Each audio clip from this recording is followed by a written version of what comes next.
So here's the thing. We want to do flux integrals. No. Yeah. We're Okay, gonna so go with spherical integrals. we're going to do flux integrals a lot like we did line integrals, right? Yeah. So we've got our surface. Maybe looks like this. Chilling out in space. We've got our vector field that's doing some weirdness.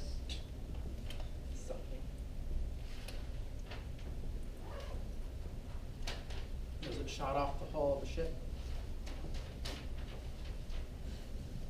And then we're wondering something like what? How much of the vector field is coming through this surface, right? Yeah. Okay, so if we were going to think about the flux through a patch, and this time we're not just doing the idea, right? We're going to combine the execution. Okay. So here's some little patch, right? When we think about, okay, there's a flux arrow there. We take this little picture out, blow it up, oops, and put it a little bit on its side so I can kind of see what's going on. Okay, so here's a patch, right?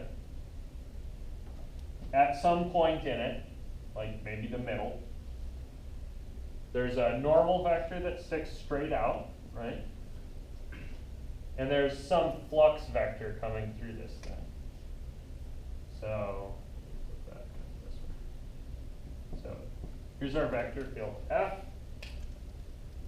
Here's our vector N that sticks out of this thing. And then all told here, right, there's an area delta A, right?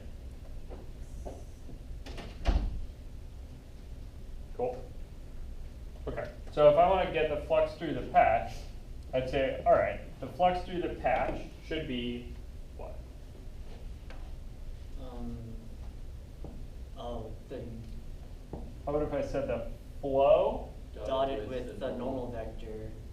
right? Okay, so I'd like to say something like this, right? Yeah, We kind of said this last time. yeah. So let me put this in a little bit of context.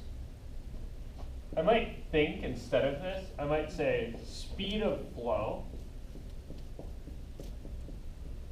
right? Y speed.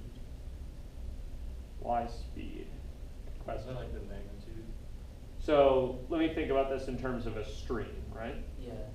If I've got some stream going along and I've got a net in it, right? Oh, okay, I see.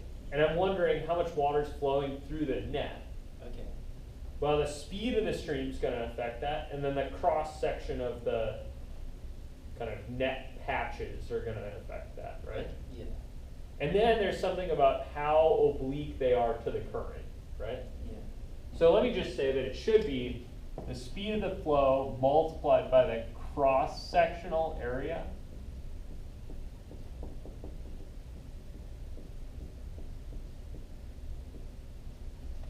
Yep. Do the units on that at least jive? Cross-sectional area, that should have units of like area, right? Yeah. And then speed should be like a length thing divided by a time thing, right? Mm-hmm. So all told, this should be a length divided by a time times 2 lengths. Yeah. That's going to give me like a length cubed divided by time. Yeah.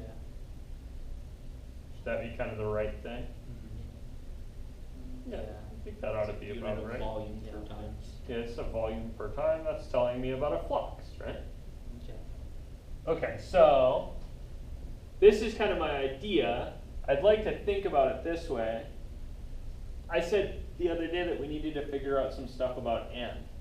Like in particular, does n have to be a unit vector or something else? Is it allowable if it's something else? Suppose, well. I don't know. Let me think about it this way. So if I've got the speed of the flow, right? That'd be what? Speed of flow. That'd be the magnitude of f, right? Yeah. Speed of the flow times the cross-sectional area. So that's going to be speed of flow times the cosine of the angle between the flow and the current. times this delta area. This cosine, right, is kind of giving you what percentage of this area is pointed at the current.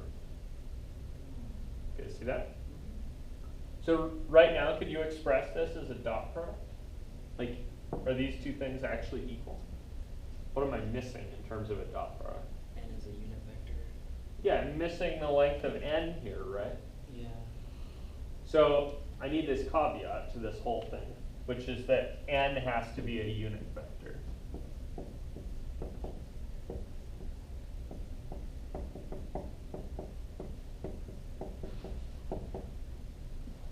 Cool. So what I get out of this, Vector or length, because you said vector and you put down length. yeah, so n has to be a vector, right? Because it's got a vector hat on it, but it has to be unit long. Which means it's gonna be 1. Yeah, so it has to be one long. You guys see that? Unit length, unit vector. Yeah, All right, so to summarize this, I've got, remember the idea, right, of a flux integral is the integral over a surface S, Yeah. right, of F dotted with D area. That's the idea, yeah? Then wouldn't we just be integrating that equation up there? The magnitude of cosine, magnitude of F cosine beta dA?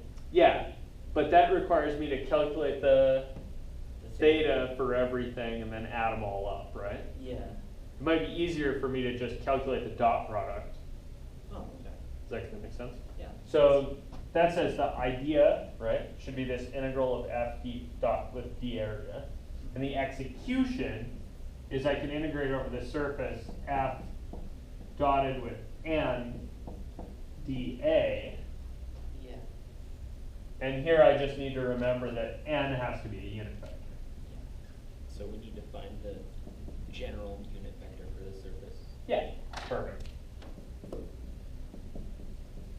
And I'm going to write execution sub 1 here because there's going to be a couple ways to do this. Cool? Okay.